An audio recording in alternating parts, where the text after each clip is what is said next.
OK, Ziggy, il s'appelle Ziggy. Quelle excellente chanson. Quelqu'un m'a fait la remarque. Les gens s'est rendu qu'ils m'envoient des chansons.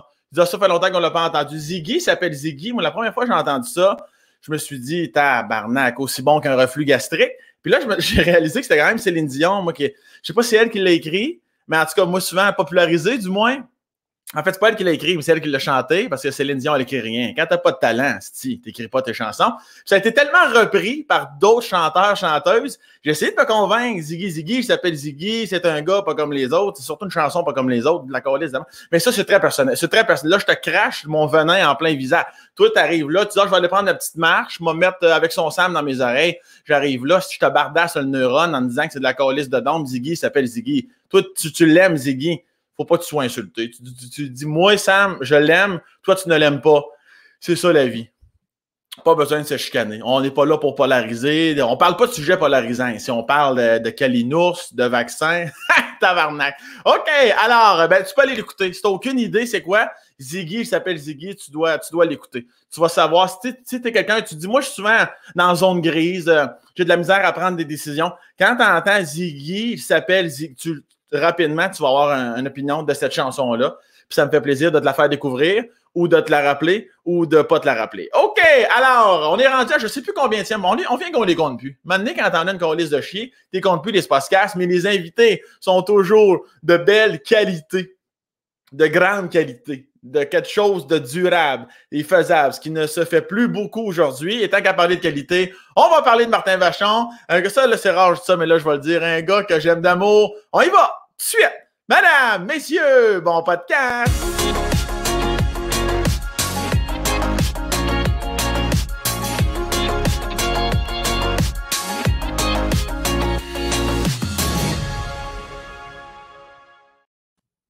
Ziggy! Ziggy! Quel nom pareil, Ziggy! Mais ça, c'est peut-être moi qui connais pas l'histoire des Ziggy. Dans le fond, toi, Martin, t'es un grand connaisseur de plein d'affaires. Tu dois savoir ça. Moi, non. Moi, encore, je rush sur le fait qu'il y a quelqu'un qui s'appelle Ziggy. Tu sais, ça m'a pris du temps quand j'étais jeune à comprendre que, dans le fond, il est homosexuel, mais elle est en amour avec lui. Puis, tu sais, je sais juste qu'on avait genre, je sais pas, 8 ans, on disait Ziggy aime les zizi, puis là, on se trouvait bien drôle, là, c'est qu'on a de la répartie. Mais vois-tu, même ça, je me suis jamais arrêté à la chanson non plus. Moi, à Ziggy, j'ai décroché. Tu viens de me dire ça, j'ai comme fait, je savais même pas, elle est amoureuse, je le savais même pas. Ouais. Mais, OK, c'est pour ça, un gars pas comme les autres, en voulant dire que, OK, fait que tu vois que ça a été écrit quand même, ça fait longtemps, cette chanson-là. Là. Mais c'était très avant-gardiste, là, vraiment. Mais Ziggy, moi, je stocke aussi, je gosse avec Ziggy. Tu sais, j'ai 2 enfants, gars. Si j'ai manqué ma shot, j'aurais dû en appeler un Ziggy. Ziggy Vachon. Oh, ça n'aurait pas été gentil. Ziggy Vachon. T'as peut-être encore une chance. C'est-tu fini, toi, là, tes enfants? C'est pas... moi, je veux que ce soit fini, mais en ce moment, j'ai juste peur de chop-chop. Ah ouais, hein? Je suis terrifié, pour vrai. C'est niaiseux. Je me suis fait opérer aux yeux, n'importe quoi. Mais moi, là, on parle de vasectomie, puis genre, les mains deviennent moites. Puis je sais qu'il faut que je le fasse, mais pendant comme quelques jours, tu dois faire attention, pas bouger. Puis là, comme par hasard, j'ai tout le temps des excuses. Le tournage s'en vient. Je peux pas. Mais oui, là, à l'automne, il faut que chop-chop. Puis t'es-tu hypochondriaque dans la vie? Ou c'est juste... Je suis vraiment pas hypochondriaque. C'est juste cette région-là, l'image d'une incision avec un scalpel, il coupe de quoi? Si, je suis pas bien. Je suis pas bien. Tu sais, moi, les yeux, c'était ça. Tu sais, genre, tu passes tes yeux ou tu passes une feuille de papier, tu t'en reviens, tu fais ça. Je me dis, hey, attention, même si t'étais à 1 mètre, moi, dans ma tête, t'étais à 1 millimètre, t'as failli me faire une paper cut sur l'œil, mais j'ai comme le même mal de vivre en parlant de la vasectomie, mais j'ai plein d'amis. Là, Pierre Hébert, il l'a fait, là, dernièrement, puis il me dit que ça va bien. Puis, ça a toujours l'air de bien aller. Toujours. Mon frère l'a eu aussi. Mon voisin l'a eu. Comme, là, tu te mets de la glace, là, t'attends que ça passe, c'est pas super. Mais, moi, je suis pas ce qu'on pourrait dire, quelqu'un qui résiste bien à la douleur ou qui est tough. Ou moi, regarde, j'ai peur. J'ai peur. T'as-tu des tatous? T'as pas de tatous, toi? J'ai pas de tatou. Au début, là, je me disais, tu sais, quand je suis sorti d'école de théâtre, puis tout ça, j'avais vu Stéphane Rousseau qui avait dit que Chris, il se faisait maquiller, ça prenait 2h30 à chaque matin sur Astérix pour cacher ses tatous. Ouais. Je me disais, hey, c'est niaiseux en tant que comédien. Tu sais, souvent, moi, je faisais des rôles souvent en chess, en plus que, là, tu donnes quelque chose, je sais pas, c'est comme plus unique, n'importe quoi, t'envoies un message. Et après ça, quand j'en ai voulu un, tout le monde avait tellement de tatous que je me suis dit que je suis plus original de ne pas en avoir. Et je sais pas ce serait quoi, moi, un tatou. J'aurais peur de me tanner, puis fait que peut-être un moment donné, quelque chose, quand ça sera vraiment un peu à mode, comme un esti d'épais. Regarde, là, j'ai un balayage dans les cheveux. Décider ça, là. Ça aurait dû faire ça en 2002, mais je l'ai fait là. Ouais, mais ça revenait à mode, il me semble, il y a 2 ans. Tout à cause de Jay. Jay a fait ça. Là, je commence avec les cheveux, après ça va être les ongles l'année prochaine. On essaie de les faire. Mais tu fais partie de cette catégorie de gens-là que, bon, je t'apprends rien, beau bonhomme, paraît bien que, en général, tout te fait bien. Puis ça te permet quand même d'aller dans certaines zones comme le balayage. On fait tout, ben oui, c'est comme, je t'ai vu tantôt, tu t'es connecté, je t'en ai même pas parlé, tellement pour moi, ça a comme fait, ben oui, ça y fait bien, c'est génial. Ça a comme fini là. Mais j'ai de la misère à l'assumer, honnêtement. Oui? Quand je l'ai fait, mon balayage, j'étais comme... C'était awkward. Si on se voyait dans la rue, « Hey, salut Sam! Hey, oui, c'est mon summer look. » Je devançais les gens avant qu'ils m'en parlent. Je disais, oui. Je vais t'épargner le malaise de me dire si t'aimes ça ou t'aimes pas ça. Juste te dire, regarde, moi j'aime ça, ma blonde aime ça. Regarde. Je me soucie trop des fois à ce que les autres pensent de moi. Fait que, puis ça, c'était vraiment juste, j'avais pas tant de tournages cet été. Je me disais, hey, on s'amuse, un petit summer look. Puis finalement, plein de tournages se sont rajoutés. Puis j'étais comme, regarde, ça va rester ça à Canal D, puis à Canal Vie, puis Z pendant des années, ces cheveux-là. Puis au-delà de la vie professionnelle, personnellement, ça a toujours été en toi, ça, cette fameuse peur-là de, ben là, si je mets ce chandail-là, si je mettais l'affaire, ouais? Énormément. Moi, là, je suis très open avec ça. Je viens de débuter de rencontrer une psychologue depuis environ 3 mois et ça fait tellement du bien pour vrai, là. J'avais tellement de... Tu sais, on est des bébites spéciales, nous, tu sais, les artistes, on veut que les gens nous aiment. Puis, tu sais, moi, tu me connais souvent, si je suis trop gentil, je veux trop que les gens m'aiment, je veux trop faire plaisir aux gens. Fait que ce que tu penses de moi, que c'est important pour moi, puis c'est même trop important. Tu sais, on me dit si tu avais un fret avec moi, ça me gosse, je veux savoir. Non, je veux que tu m'aimes, Sam, tu sais, je suis gentil. Ouais. Fait que ça me fait du bien d'en parler puis de calmer ça. Fait que oui, j'ai toujours été sur l'opinion des autres. Qu'est-ce que les autres pensent de moi, c'est un problème pour moi. Puis qu'est-ce qui te pousse après 30... T'as quel âge? T'as 34, là? 30... Oh, merci. Non, 37. T'as 37. Je sais que ta fête, c'est le 2 juin, parce que tous les deux, nous sommes du 2 juin. Des Gémeaux. Les Gémeaux, que... Bon. Oh, ouais. Juste parenthèse, dire que moi, plutôt, à chaque fois qu'on se souhaite bonne fête, mais... Si le FBI tombait sur nos échanges textos, si genre Hollywood PQ en vedette.ca tombe sur un de nos celles, man, on a des questions, on a des réponses à donner parce qu'on est tellement grivois dans un message texte. Genre, je peux pas les montrer à ma blonde à quel point elle va se poser des questions, là, tu sais. Je suis content que tu dises le mot grivois. T'es quand même poli dans le fait qu'on est très vulgaire. Hey. J'ai fait 4 ans d'humour GHB, puis même là, je suis comme, Colin, on est allé là. Ouais. Mais pour revenir à ma question, le fait que tu as 37 ans, qu'est-ce qui te pousse dans les 3 derniers mois de te dire, hey là, Chris, je vais consulter, là? Ben, il y a plusieurs affaires. Moi, j'ai longtemps été capable de bien gérer ça et je voulais pas ouvrir ce porte-là. Je me disais, c'est une boîte de Pandore, t'ouvres, puis là, tu sais, je suis fonctionnel en gérant mon anxiété puis toutes les angoisses de ma vie. Mm-hmm.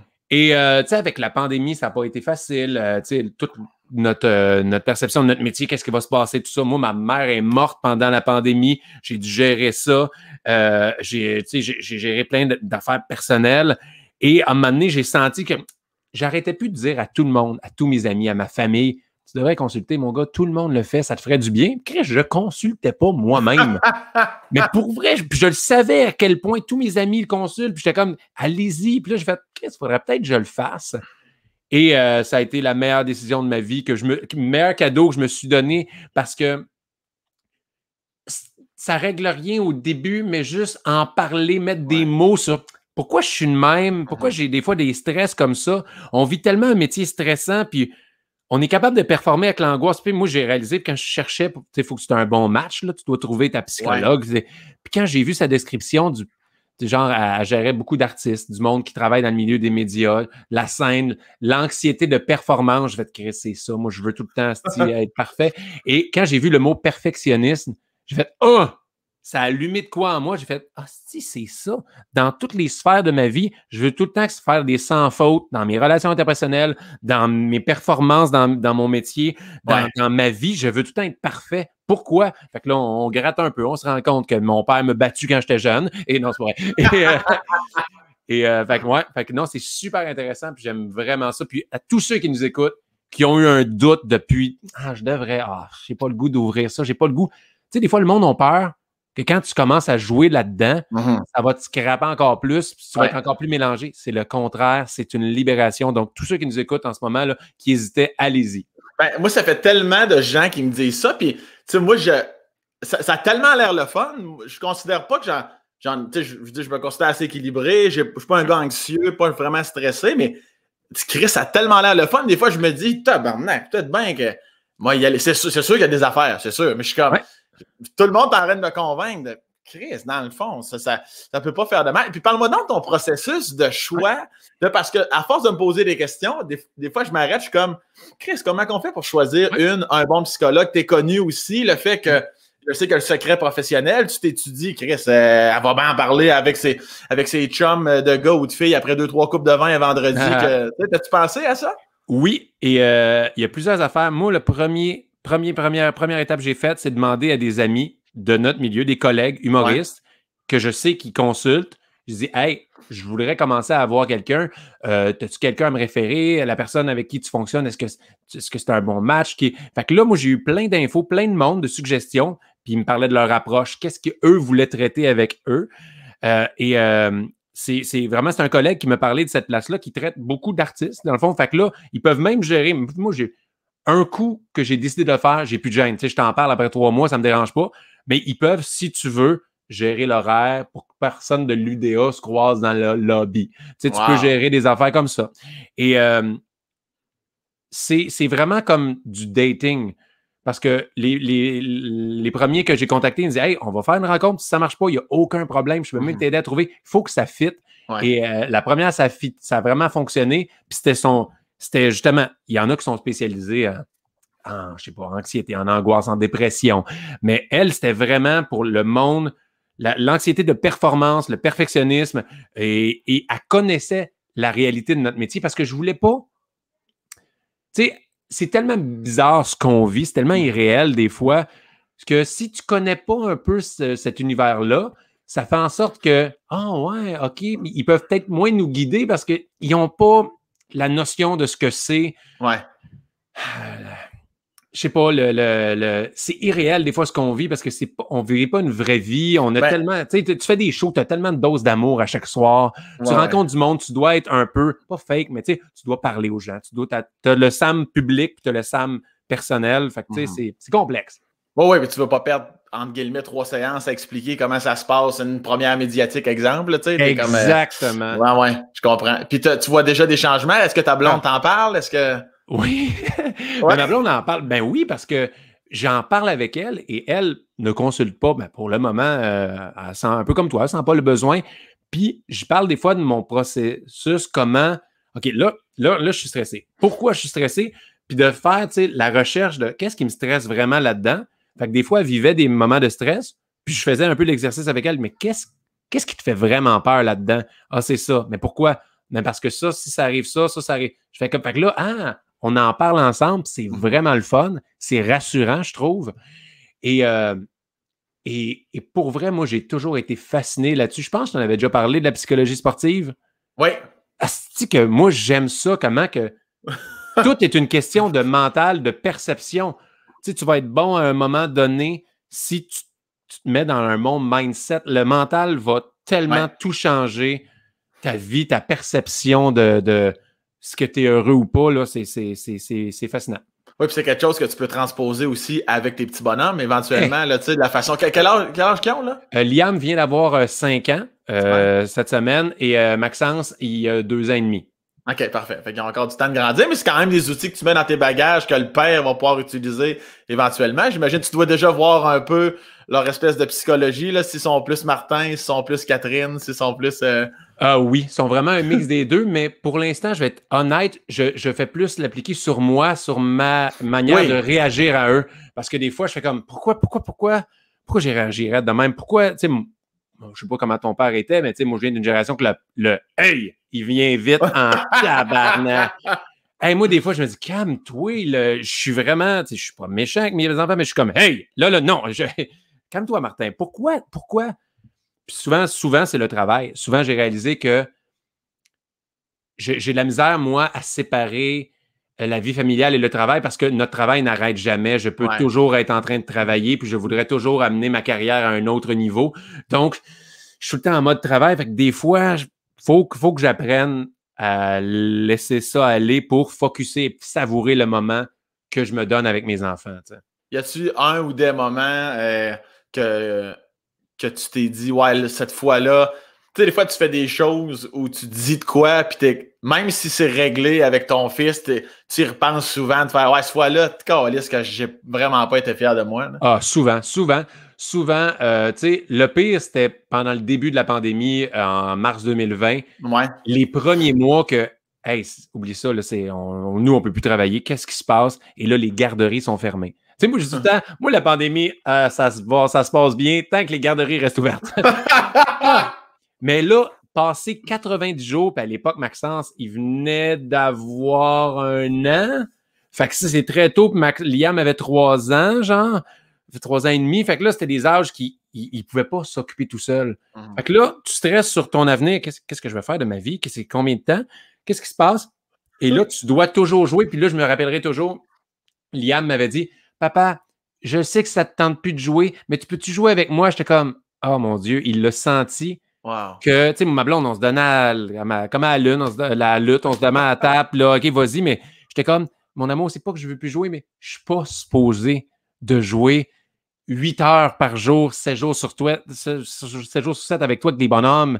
Puis j'étais comme, Chris, tu joues mal, hostie, Hulk qui vole pas. Hulk qui vole pas, puis là, tu me gosses. Et je faisais comme, mon stress, il l'a senti, puis ça m'a vraiment fait de la peine.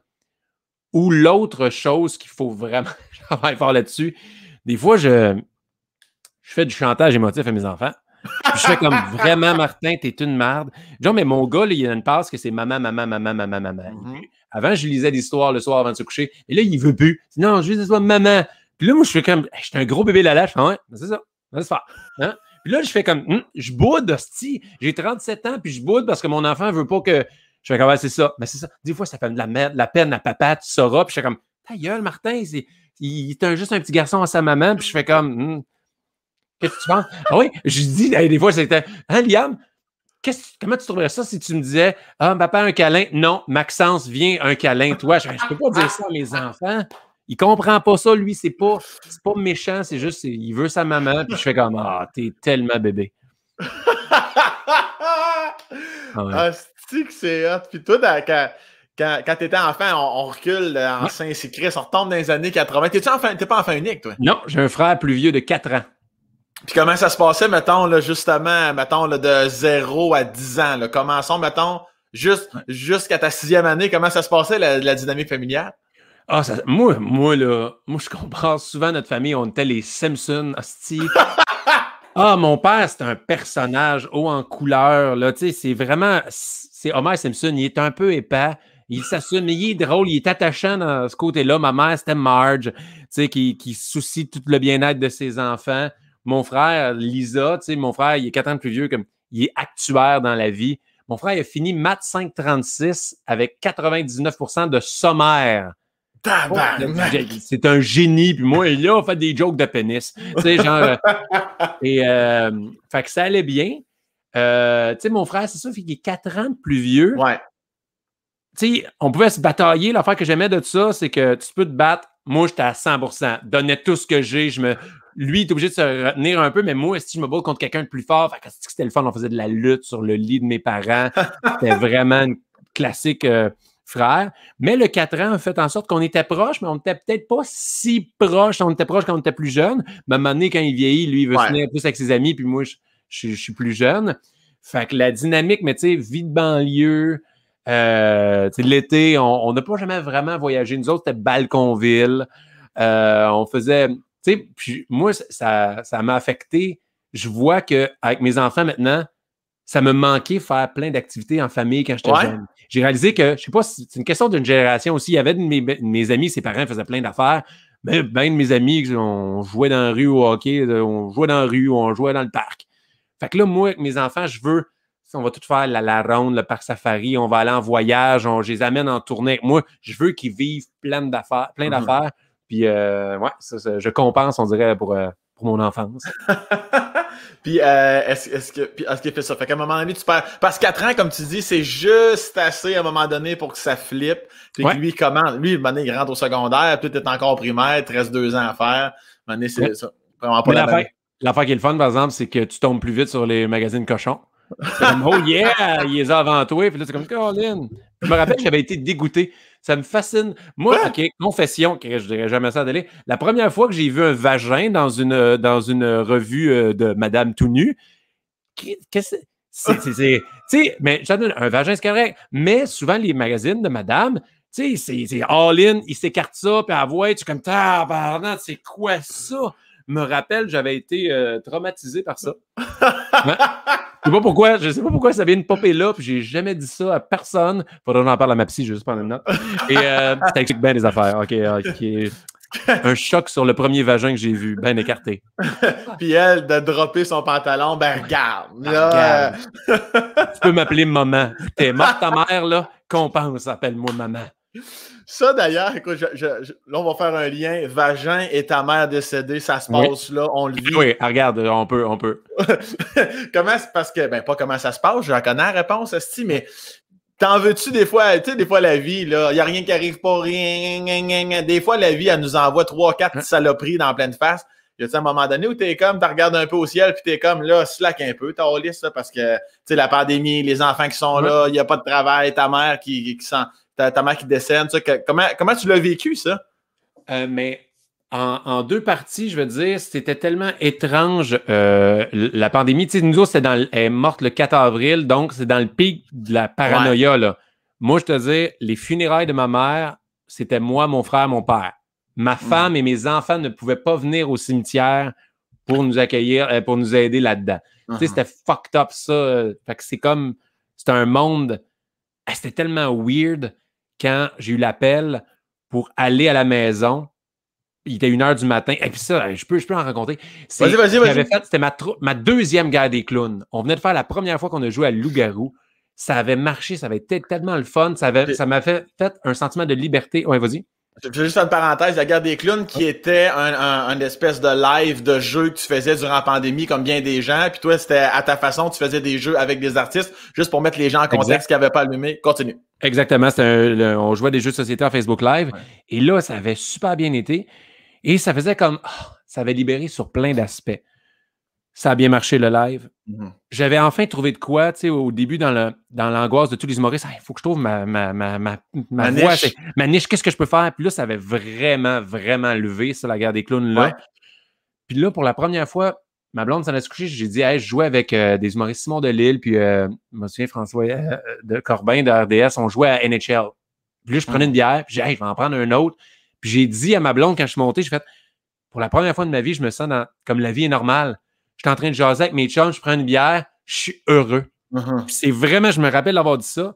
Il est 1h du matin, je m'en vais me coucher, je me brosse les dents, numéro confidentiel. Puis tu sais, d'habitude, moi, je mets mode nuit quand je me couche, j'aurais manqué cet appel-là. Puis là, je suis comme, allô? Finalement, c'est la police qui me dit de venir à la maison. Puis quand je suis arrivé à la maison, mon gars, c'était un film de science-fiction. Parce que là, 4 avril, on est dans le pic, là. Il y a tellement de chars de police d'ambulance, mais sont en habit, genre de la NASA, là. Ouais. Parce que d'un coup, ils savent pas le virus, c'est quoi. Fait que, tu sais, les médecins, genre, c'est la NASA, c'est tout blanc, le gros kit. Puis je suis comme, Puis c'était tellement un choc, t'es fatigué. Et là, tu sais, ils disent tout de suite, ouais, on allait sortir ta mère, donc veux-tu la voir? Donc, moi, là, je viens de computer, je viens d'apprendre que ma mère est décédée. Et la première chose que j'ai décidé, c'est, tu veux-tu la voir sur le lit avant... ma mère est morte dans son sommeil, tu sais. Tu veux-tu la voir sur le lit ou on la ramène? Je suis comme, attends, là, je veux-tu la voir? Fait que là, en 2 secondes, tu sais, si je la vois, est-ce que ça va me traumatiser à jamais de l'avoir vu son cadavre? Ou si je la vois pas, je vais-tu le regretter à vie de ne pas y avoir dit bye-bye? Fait que j'ai plus opté là-dessus. Fait que je suis allé, Puis ça a été la meilleure décision de ma vie. Pour vrai, Ouais. elle avait l'air de dormir, elle était paisible, puis j'ai pu lui dire bye, puis je suis vraiment content d'avoir vu ça.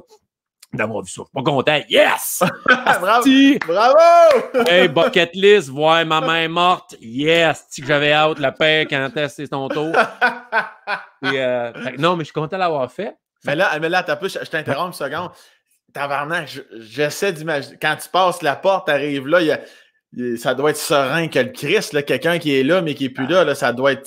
Tu restes de glace, tu te fondres en larmes, J'étais beaucoup en mode contrôle d'émotion. Ouais. Mon père était plus là. Lui, il était en état de choc dans la maison. Fait que, OK, il faut que je gère mon père. Là, OK, puis là, j'arrive, je vois ma mère. Et là, je fais comme, OK, c'est un choc, mais pouvoir dire, ben, puis c'est niaiseux. Je ne sais pas à quoi je crois, moi plus. Y a-tu de quoi après? Je le sais pas. Mais, vu que ça faisait comme même pas 1 heure qu'il est décédé, tu fais comme, tu as l'impression qu'elle est encore dans la pièce. Fait que, tu sais, c'est comme, j'ai pu lui dire bye. J'ai pu lui dire bye pour moi, mais aussi pour mon frère. C'était le fun, puis on était un peu, pas en froid, mais tu sais, c'était complexe notre relation. Fait que là, tu sais, j'ai pu comme juste dire, hey, je t'aime, puis tout ça, puis tout était beau. Fait que ça m'a fait vraiment du bien de parler de ça. Fait que tout le côté décès, gestion de décès en temps de COVID, en temps de crise, ça a vraiment été difficile. J'ai été super bien accompagné par mes amis, ma famille, mes proches. Et fait que tout le deuil s'est relativement bien passé. Mais moi, ce qui m'a sauvé, c'est, encore une fois, c'est niaiseux, c'est la guerre des clowns. Parce que ça s'est passé le vendredi. Le vendredi suivant, ou le mardi même, je pense vendredi ou le mardi. Après, j'en faisais un autre tout de suite après. Non. Et je me suis dit, dis-les pas à personne, mais fais-les. Puis moi, j'ai fait 2 semaines de guerre des clowns sans en parler à mes personnes qui me suivent sur mes réseaux sociaux, juste parce que ça me faisait du bien de rire. Ouais. De rire avec mes amis humoristes, de leur jaser, puis de me noyer dans le travail, parce que c'était tellement de préparation, préparer le live, tester le jeu, tout faire ça, fait que ça me faisait du bien. Mais, pour revenir à ta première question de est-ce que la vie, je lui en veux, tout ça? Non. Parce que moi, je suis vraiment chanceux dans la vie. J'ai une super belle vie. Puis, tu sais, moi, là, comme je dis, je sais pas à quoi je crois, mais à tous les fucking soirs, je me couche. Puis, je fais juste remercier la vie pour la chance que j'ai. Je suis en santé. Mes enfants sont en santé. Ma femme est en santé. Ma famille est en santé relative. Mes amis sont en santé. Oui, ça pourrait être tout le temps mieux. Je pourrais avoir une plus belle carrière. Ça. Je gagne ma vie en faisant un métier que j'aime. Je suis, là, ça va paraître quétaine, mais je suis dans une partie de la planète Terre qui est relativement en paix. Chris, qu'on est chanceux quand tu vois que du monde, il y a peut-être du monde dans des villages, qu'il y a une guérilla, il y a du monde armé qui vont rentrer chez eux, ils vont tuer. Tu sais, moi, je suis vraiment à ce point-là pour remercier la vie. Et à chaque fois que je fais ça, ça me calme sur mes angoisses du quotidien que, Chris, je n'ai pas eu à gig à la télé là. Mais quand à chaque soir que je fais juste mettre en perspective que, Chris, on ne sait pas, on a juste une vie à vivre. Si que je suis chanceux, j'aime vivre. Fait que l'épreuve de ma mère, la COVID, tout ça, je l'ai comme accepté. J'ai fait, c'était ça qui allait se passer, puis il n'y a rien que je peux faire qui va changer ça. Donc, tout le temps que je perds en vouloir à la vie, c'est du temps qui ne sert à rien. Genre, suck it up, absorbe le coup, continue. Tu sais, hey, moi, quand j'ai des refus, ça me ferait, moi, ma gérante, on s'en va tout le temps le style même memes de Rocky. Avec sa citation. Moi, ça me ferait quand. Qu'est-ce que tu dis quand ça va pas? Ah, une citation de Rocky Balboa. Là, cette petite phrase, quand il dit genre, je vais te le dire en français parce qu'en anglais, mon anglais est terrible, mais tu sais, l'important dans la vie, c'est pas la force que tu frappes, c'est à quel point tu es capable de recevoir des coups puis de continuer à avancer. Puis je trouve que ça représente tellement la vie, puis notre métier, puis tout ce qui peut arriver, c'est comme tabarnane. Go, continue.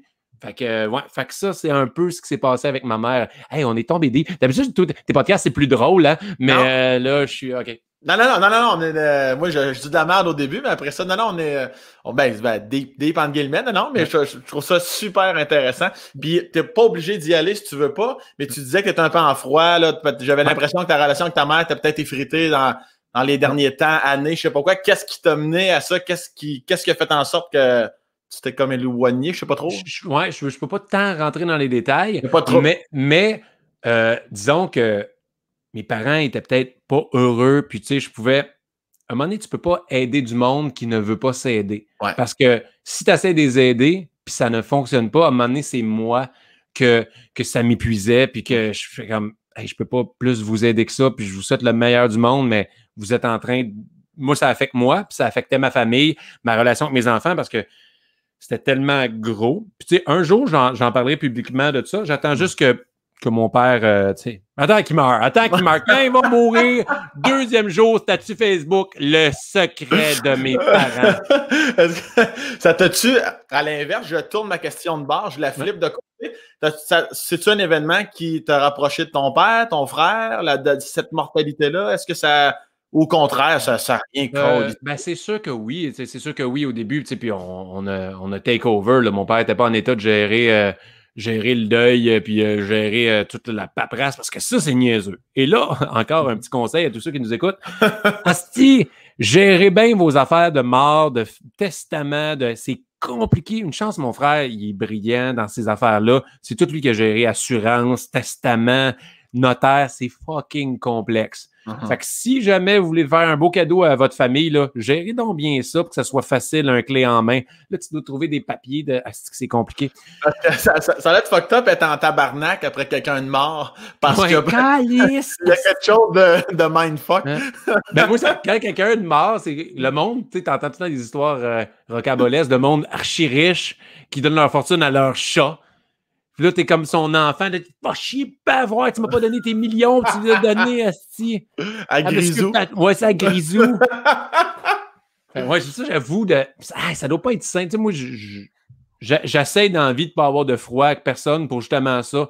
De pas si je passe un accident, si j'ai jamais pu dire c'était pas si grave que ça ou n'importe quoi, tu sais. Fait que, imagine, t'as un gros fret avec quelqu'un, puis il part avec le dernier mot, moi, ça me mettrait en tabarnak.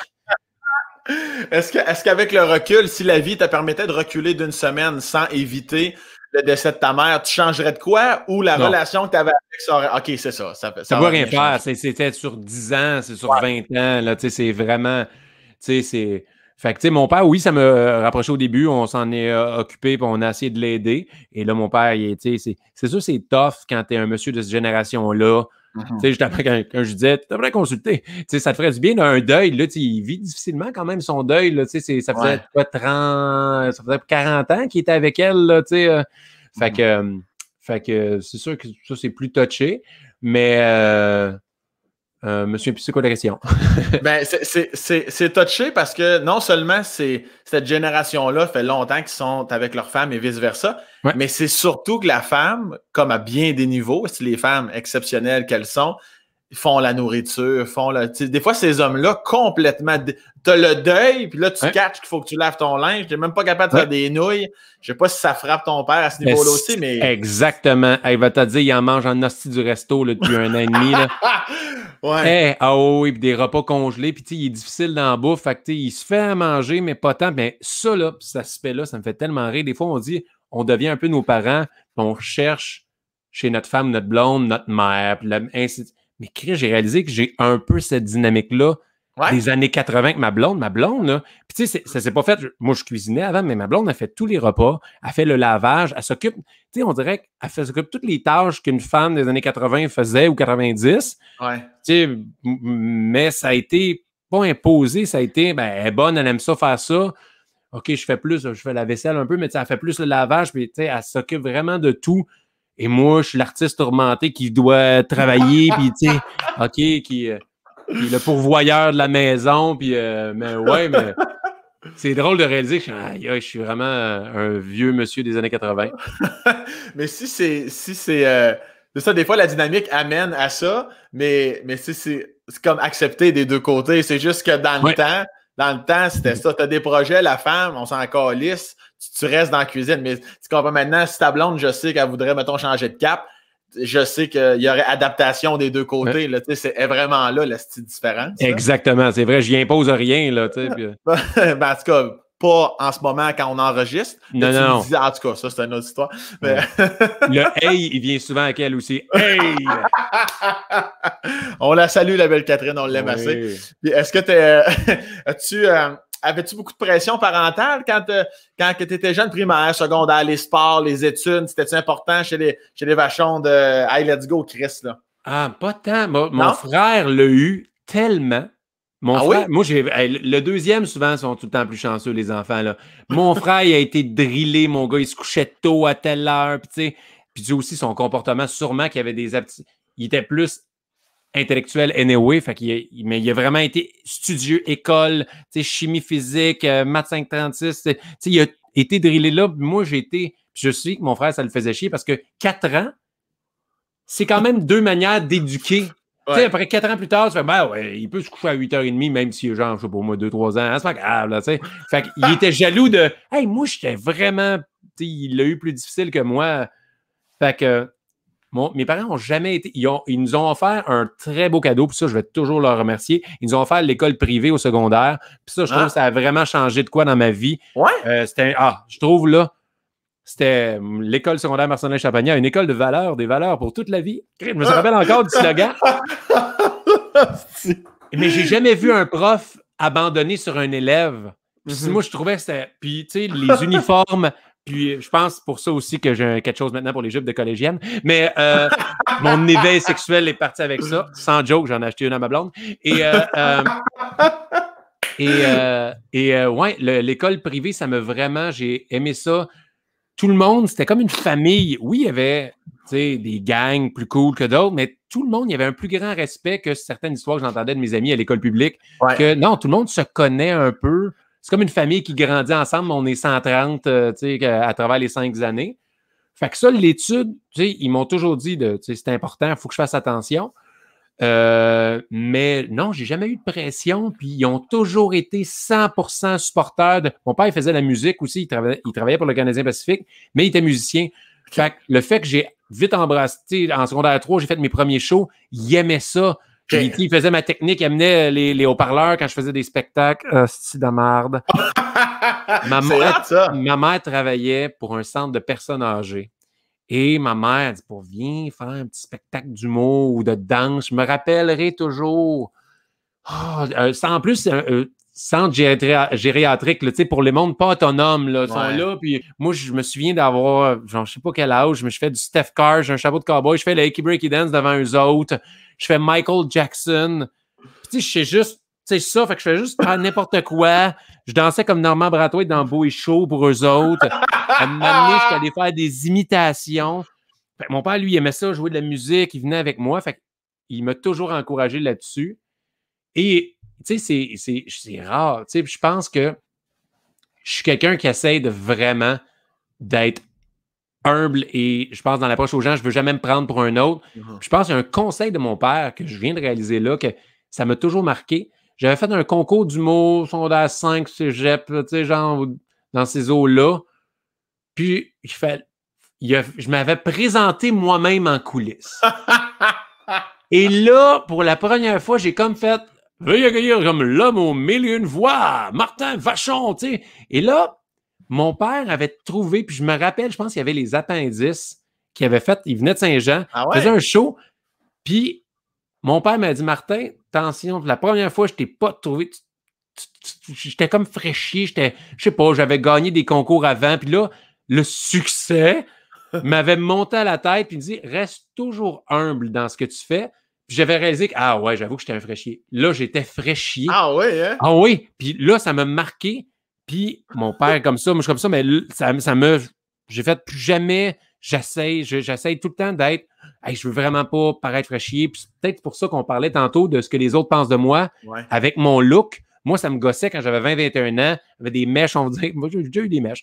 Et je suis arrivé dans les parties, les dents blanches, j'ai de l'air de Ken, mais tu sais, je savais que le monde disait, ah, check le fraîchier. Mais j'allais voir, non, tu vois, je suis gentil. Ça me gossait. Fait que là, à partir de ce moment-là, j'ai toujours fait attention. Ça t'as-tu déjà tanné d'être beau, compte tenu de ce que tu viens de dire, de la première image, une espèce de menace pour les autres gars, surtout quand on est adolescent, quand on cherche, bon, les gars, ils arrivent, crient, toutes les filles la regardent. Est-ce que tu le ressens encore? L'as-tu déjà ressenti? Non, parce que le sexe est vraiment le fun. Et, et le fait de coucher avec plusieurs personnes, c'était agréable.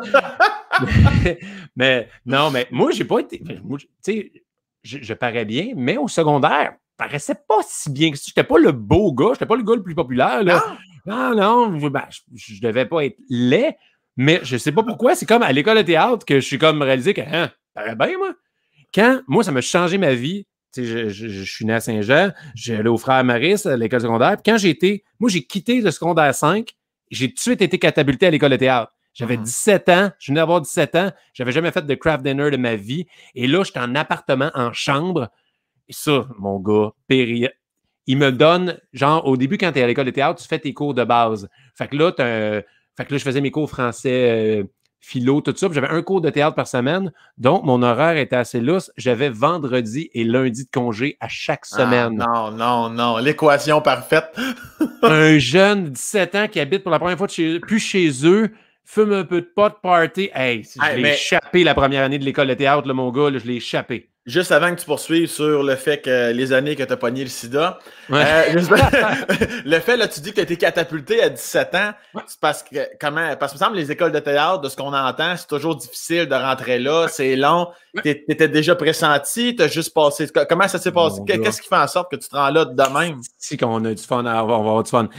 Moi, trop jeune, je peux pas faire l'École nationale de l'humour. Je fais des imitations à l'époque, au secondaire. Je suis vraiment, je suis bon pour faire des imitations. Vraiment, ça marche bien. Mais j'écris pas mes jokes. Je pogne une joke d'Yvon Deschamps. Je fais non, mais tabarnouche. J'y fais, tu sais. Et là, un de mes amis fait ses auditions pour Saint-Hyacinthe. Puis il me demande, peux-tu me donner la réplique? Moi, en secondaire 5, je fais l'option théâtre. Je n'ai jamais vraiment fait de théâtre. Je fais, je vais y faire avec tout. Je vais faire mes auditions aussi. Fait que lui, il a choisi des pièces. À toi pour toujours ta Marie-Lou, puis les fourberies de Scapin, deux artistes classiques. Oui. Et moi, j'ai pas lu les pièces et je suis allé faire mes auditions à l'école de théâtre en faisant ça, mais j'ai pas lu la pièce. Je regarde ça. OK. J'ai 16 ans à l'époque. Je fais le personnage de Léopold, qui est un père de famille, genre dans la cinquantaine. Et là, ça a dû être la pire audition de l'histoire de l'école de théâtre, mais ils ont vu un potentiel. Tu sais, ils ont fait que c'est dégueulasse ce que tu fais, mais le kid a peur de rien, il y a une drive. J'ai été accepté, pas mon ami. C'est un peu chiant. Donc là, moi, je suis catapulté à l'école de théâtre, puis j'ai jamais vraiment fait de théâtre. Et là, préparatoire, puis de l'école de théâtre, tu as du monde de tous les âges. Ouais. Moi, j'ai 17 ans, je suis avec un Français qui s'appelle Arnaud Bodquin, super gentil, qui a 27 ans. Et mon premier cours de théâtre, on improvise sur la pièce d'Antigone. Et là, je suis Ismène, lui, il est Antigone, et go, j'improvise avec un Français de 27 ans une pièce de théâtre, et là, j'interprète une femme. Aucune idée, j'ai jamais fait de théâtre, là. Tu sais, j'ai du monde qui ont étudié, qui comprennent la beauté des mots. Moi, je suis Pierre Légaré. Tu sais, genre, si je fais des imitations. Et là, j'étais pas bon, j'ai fait le party, puis pour en venir, c'est là quand je faisais l'affaire qui est magnifique de la ville de Saint-Hyacinthe, c'est que c'est une ville étudiante. Mm-hmm. Tu as l'ITA, tu as le monde pour les vétérinaires. Tout le monde qui est là habite sur un petit campus. Et genre, c'est comme la party, puis tout le monde se refait une deuxième vie. Fait que moi, quand je suis arrivé là, puis là, je sais pas, je paraissais mieux qu'au secondaire. Fait que là, j'ai comme commencé un peu à pogner, mais j'ai comme fait, c'est donc bien cool, une nouvelle vie. Et puis... fait que ça a été le fun. Et pour revenir à ton autre question, ça me... Tu sais, j'ai jamais voulu pas bien paraître, mais en même temps, moi, je me considère... C'est ça l'affaire. C'est que le monde me voit comme un hostie de beau bonhomme, et moi, je suis juste... C'est tout de la fake. Je suis juste bien arrangé. Tu me vois... Moi, c'est pas vrai que tout me fait bien. Tu sais, faut que je sois bien peigné, faut que je sois bien habillé. Tu sais, sinon, je suis correct, là, tu sais... Jay, lui, s'il se rase les cheveux, ça y fait bien n'importe quoi. Moi, il faut travailler un peu. Puis, mais là où tu n'as pas travaillé, c'est dans ta première année de théâtre, parce que là, par rapport aux filles, là, mais là, bière, c'est vraiment sexe, drogue, rock and roll. Ouais, mais quand même, là, je faisais le party en temps, et en plus, l'école de théâtre, tous les étudiants, on découvre, me rappelle, ma blonde va écouter le podcast, mais genre, il y a des images, je me rappelle qu'on est 4 personnes à se frencher en même temps. Génial. Tu sais, genre, comme, et c'était ça, mais tu sais, en même temps, c'était ça, tout le monde était dans ce vibe-là, et Et je comme, oh my God, Mais- je pogne, tu sais. Puis, ben, tu sais, tout le monde pognait, là. C'était pas, j'ai pas tant de mérite, là. Tout le monde était bien horny, puis tout le temps sous. Fait que, regarde, ça aide à pogner un peu, là, tu sais. Mais c'est cool parce que t'en parles. Tu sais, des fois, il y en a qui vont en parler un peu vite, puis c'est bien correct, là, tu sais, mais tu sens qu'ils sont pas nécessairement fiers. Là, tu dis, oh non, mais tu sais, mais là, je vois que tu sais, c'est Mais cool. parce que moi, j'ai comme deux vies. C'est comme mon Ouais. ancienne vie. Tu sais, vu que ça va faire 13 ans que je suis avec ma femme, avant que je la rencontre, pour vrai, j'ai été un courailleux pendant 2 ans, là, un peu après l'école de théâtre. Parce que tantôt, je disais que j'ai été une marde un peu fraîchier quand je sortais du secondaire. Puis j'ai été un peu fraîchier, en plus, en étant un acteur de théâtre qui fait des pubs à télé. Tu sais, les premières pubs que je pognais, ça me donnait bien de l'argent. Fait que là, je sortais dans les bars. Puis moi, je travaillais au Canadien Pacifique. Mon père me fait rentrer là. Et je travaillais de 2h30 de l'après-midi à 10h30 le soir. Donc, moi, j'arrivais au bar, il était 10h45 et je pouvais me faire le party jusqu'à 3h, me réveiller à midi, aller au gym, aller travailler. Puis ma job était très relax. Donc, j'ai eu un mode de vie de célibataire que je cherchais la bonne, mais je cherchais beaucoup.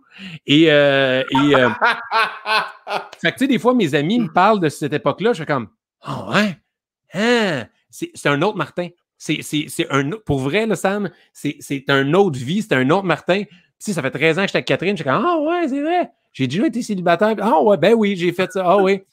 Je t'écoute pas. T'avais-tu une conquête chaque soir? Tu sais, parce qu'il y en a qui le disent, moi, pour vrai, j'ai dû coucher avec 326 filles dans ma vie. T'es comme, OK, Chris, c'est bien correct, il n'y a pas de jugement, mais ça roule en Chris. T'es-tu plus dans l'équipe de la 300aine? Parce que t'as dû quand même en voir passer du monde dans. J'ai lu, mais moi, j'étais quand même, tu sais, j'étais pas all-in dans le trou de cul. Tu sais, j'étais. Ben, ça dépend des soirs, puis ça voulait. Non, c'est vrai. Wow! All-in dans le trou de cul, c'est magnifique. Et non, mais tu sais, moi, je suis genre le gars qui voulait un one night, mais que reste à coucher, puis je vais te faire déjeuner le lendemain. Qui était un peu trop sweet. Fait que là, j'étais comme, ah ouais, mais je veux pas rien. Ou je suis tombé en amour avec des filles avec des chums. Parce qu'il y avait, tu sais, c'était peut-être plus inaccessible. Ouais. Et ouais, mais tu sais, c'est ça, mais oui, j'ai eu des moments dans ma vie que j'ai été un peu plus courageux, mais dans l'ensemble du temps, j'étais plus un gars qui voulait être en couple et qui cruisait dans les bars, puis que souvent, ça donnait plus que bah, ça marchera pas, mais tant qu'être là, on va faire l'amour. On est là, regarde. On est là, tu veux, je veux. Ça marche des deux côtés aussi. Là, souvent, on va. C'est les histoires qu'on entend, c'est beaucoup ce qu'on vient de dire. Mais moi, j'en ai des chums de filles qui sont comme. Moi, pour vrai, là, j'en ai sucé des queues. ça me fait tout le temps. Tu sais, le petit cliché que c'est comme si c'était juste les gars. Je suis comme, il y a des filles aussi que Chris, ça me fait rire. Je la nommerai pas, mais je la salue si elle écoute le podcast. Calice, ça me fait rire. Moi, j'ai eu ma période charrue, là, tu sais. Fait que, asti que ça me fait rire. Mais au bout du compte, quand je regarde ça, puis moi, c'est l'impression que j'ai. Mais si je gratte, puis je fouille, c'était vraiment pas si pire que ça. Ça me donne l'illusion que j'ai été un courageux, en ai eu, mais je regarde, on dit soit la nouvelle génération, puis avec les applications Tinder, le monde d'aujourd'hui, c'est bien plus swipe que moi à l'époque que oh my God. Hein, parce que ce mois-ci, là, couché avec 3 filles différentes, j'étais un Casanova dans ma tête, mais parce qu'à l'époque, c'était ça. Mais c'est pour ça, fait que je veux juste rassurer tout le monde qui pense en ce moment qui m'écoute. Ah ouais, Martin Vachon, c'est vrai. Non, c'était pas si pire. Juste que, tu sais, peut-être j'aurais été une merde si j'avais eu Tinder à l'époque. Mais c'est sûr, j'aurais mis une photo de moi comédien, genre, puis là, vous m'avez vu dans telle pub. Il fallait que tu mettes tes photos d'humoriste là, avec ton micro autour du cou. Là. Ah ouais. Je l'ai eu, cette photo-là. Tu l'as vu, celle-là? Ben oui. Mais là, mais cette époque-là aussi, c'est ça. Il faut dire qu'on remonte. On est quoi, début 2000 à peu près? Exactement. Moi, je suis sorti de l'école de théâtre en 2001. Ouais, c'est ça, là, tu sais. Fait que... Non, c'est pas vrai. Excuse-moi, je suis rentré à l'école de théâtre en 2001. Je suis en 2005, je suis sorti. En 2005. Ouais, 2005-2006, là, c'est Ja Rule, puis moi. Puis, OK, fait que je comprends là, maintenant ton catapultage au théâtre. S'ensuit les belles années. Puis là, y a-t-il un moment donné, parce que là, tu fais comme. Tu fais les deux, là, tu sais, là, t'es comédien, t'es humoriste. Y a-t-il un moment donné où tu te dis, je pense que je vais vraiment juste être comédien, ou l'humour a jamais quitté le bateau? Il a jamais quitté. Même, j'ai. j'ai toujours préféré l'humour. À l'école de théâtre, j'avais gagné cégep en spectacle en faisant un spectacle d'imitation. OK. C'est que c'est hot, ça. Et j'avais gagné. Et là, on s'est rendu à la finale régionale. C'était à Shawinigan. Et j'ai perdu contre un jam de tam-tam sur diapositive de guerre. Tu sais, quand tu fais qu'eux autres, là, ils étaient artistiques. Là, c'était vraiment un chef-d'œuvre. Moi, j'étais comme Yvon Deschamps, Pierre Légaré, puis Jean-Michel Anctil, Kevin Parent. Donald Duck aussi. Ouais, exact. Des dessins animés. En plus, j'en faisais des dessins animés.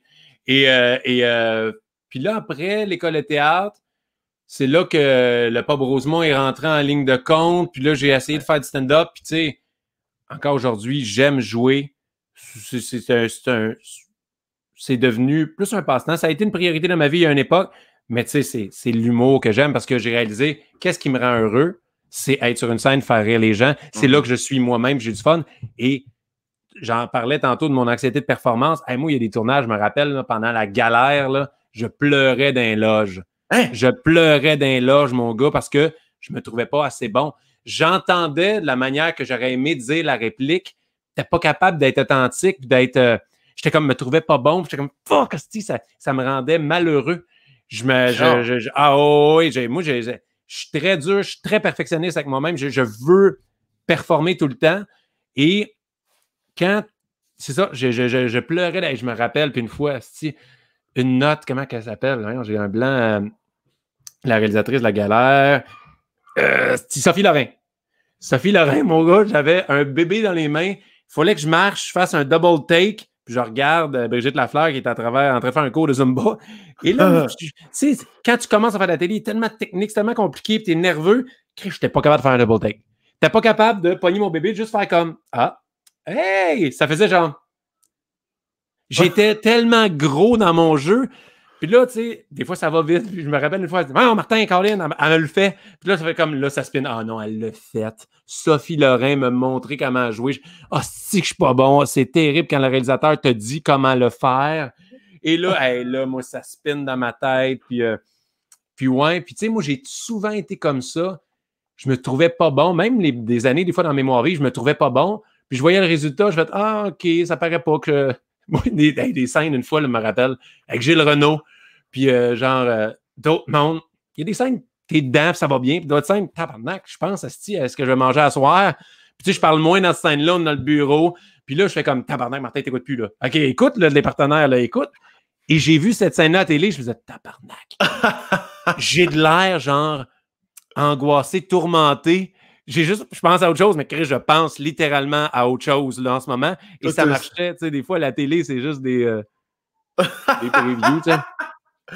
Sacrement, puis tu t'en es quand même toujours bien sorti. Mais là, t'as fait comment, cette fois-là, pour te raccrocher, là? T'arrives, tu pleures à Sophie Lorrain, elle dit, comment tu fais pour m'amener, faut-tu mettre le crochet quelque part pour rembarquer? J'ai eu de la misère, honnêtement. Il y a eu, et puis là, je te dis des affaires que j'ai jamais dit à personne, puis je pensais dire ça dans ma biographie plus tard. Tu sais, des fois, j'appelais ma gérante, je dis, mais c'est fini le côté comédien. Ouais, j'aime pas ça. J'aime pas ça. Je fais une job correct, mais j'aime pas le sentiment que j'ai en moi quand je suis pas capable d'être aussi bon que je pourrais l'être, selon moi, selon mes critères. Et la réalité de notre métier étant ce qu'elle est, moi, Martin Vachon, pas un phénomène en humour, il y a pas assez de gens, je peux pas... Moi, ce qui m'aide, c'est que je suis un animateur, humoriste, comédien, que je touche à tout. Donc, j'ai besoin de garder cette carte-là active. Il y a eu des projets que j'ai eu super du fun, des magnifiques, j'ai eu du plaisir à faire. Peut-être ça reliait humour et jeu, mais c'était juste dans ma tête. Puis, tu sais, c'est là que la psychologie sportive m'a aidé pour, on dit, hey, c'est un mindset. Hey, des fois, là, comment que je faisais pour être bon? C'est deep en plus. Je me disais, je m'en allais sur le plateau. Martin, c'est ton dernier tournage. C'est la dernière fois que tu le fais, là. Savoure cette série-là, ou ça, là, dis-toi, c'est la fin. Fait que là, vu que je m'en colissais un peu plus, j'étais meilleur. Et puis ça, à un moment donné, je stressais, tu sais, pour Mémoire vive. Et la réalisatrice, j'avais dit, Martin, arrête de stresser, là, fais juste en colisser, fais juste jouer. Puis la réalisatrice m'avait dit à un moment donné, là, elle dit, Martin, tabarnane. Toi, là, tu viens de pogner quoi? T'es bon en câline. Moi, dans ma tête, j'ai comme, depuis que je m'en calisse, je suis vraiment bon. Fait que, tu sais, c'est vraiment, c'est la preuve que si tu te mets un trop gros stress et que tu n'es pas dans une belle zone, tu vas moins bien performer que le Martin qui s'en colissait, c'était le même Martin qui était stressé, qui jouait. Ben oui. Eux, à l'extérieur, ils voyaient presque la même affaire, mais c'était juste mon état d'esprit. J'étais plus smooth. Fait que mon écoute avec ma partenaire était meilleure. Mes émotions étaient plus sincères. Puis j'étais plus comme moins stressé. Quand c'est tough performer stressé parce que t'es tendu puis tu plaques des affaires. Puis est-ce que tu transposes ça aussi dans ta vie personnelle, comme en tant que père, en tant que mari, t'es-tu comme... Oui. Quand je m'en calisse, je suis un bon père. Tu sais, quand je m'en calisse, là, ben oui, va jouer avec ce couteau-là, ben oui. Cours autour de la piscine, pas tes flotteurs, m'en calisse. Là, t'es un bon père. puis quand tu y penses trop, tu dis-tu des fois, Chris, tu te compares-tu à d'autres, tu parlais de Pierre Hébert tantôt, qui est un de tes bons amis. Ouais. Tu te compares-tu des fois comme, Chris, je suis un bon père, esti? Oui, parce que, tu sais, j'apprends tous les jours à être père. Je le sais pas encore comment être père. Puis chaque étape de ton enfant, c'est que, OK, là, on est rendu à ça. Comment que je deal avec cette question-là? Je sais pas, parce qu'au début, c'est juste les couches. Tu deals avec l'étape où ton enfant est rendu. Puis c'est sûr que tu te compares. Pierre, moi, il m'impressionne. Puis tu sais, Pierre, c'est un exemple pour moi dans bien des aspects de à quel point à la job, il travaille fort, puis que, tu sais, il est discipliné. Comment que je le vois aussi avec ses enfants, comment qu'il est capable. Tu sais, moi, des fois, je fais comme, faut que je travaille, puis je passe pas assez de temps avec mes enfants. Puis Pierre, il a un horaire encore plus occupé que moi, puis il s'oblige à s'occuper, puis il s'occupe de la maison, puis il s'occupe de ses enfants. Je fais comme, wow. Fait que moi, ça, oui, je me compare avec les autres pères, mais un peu comme je disais tantôt, des fois, je suis difficile, je me dis, si je suis pas bon père, puis ma blonde, là, c'est là qu'elle est là pour me rassurer, puis pour me souligner les bons points. Je pense que chaque père est différent. Il y en a que ça va être plus sur être présent dans, je sais pas, dans leur éducation. D'autres vont être plus présents pour devenir leur ami. Il y en a qui vont être là, je sais pas, pour... Je sais pas c'est quoi les autres exemples de pères que je pourrais donner, mais je pense que chaque père a des bons et des mauvais côtés. J'ai des choses, il faut que je travaille sur moi avec mes enfants, mais il y a des affaires que je fais, que c'est pas tous les enfants qui ont la chance que leur père font ça avec eux. T'sais. Ah ouais, c'est quoi l'affaire la plus là? Tu te dis, Chris, moi j'offre quand même ça à mes enfants. J'ai une petite carte dans ton jeu que t'es comme, Chris, moi quand même, ça je suis fier de ça, en ciboire, de leur faire vivre ça ou de quelque chose que tu leur as dit. Ouais. Plusieurs affaires sur l'ouverture d'esprit puis de, tu sais, ma mentalité de on est chanceux, tu sais, de pas prendre pour acquis les choses puis d'apprécier les petites choses de la vie, là.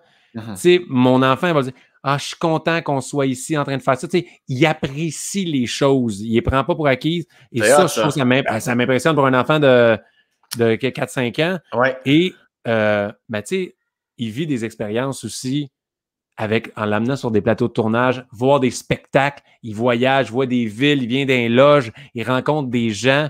On n'a pas un horaire, j'ai pas un horaire atypique. Tu sais, moi, oui, papa peut être occupé pendant 5 jours en ligne, là, il était parti en tournée, mais après ça, pendant 1 mois et demi, il va pas à la garderie, tu restes avec moi. On peut leur donner des choses comme ça.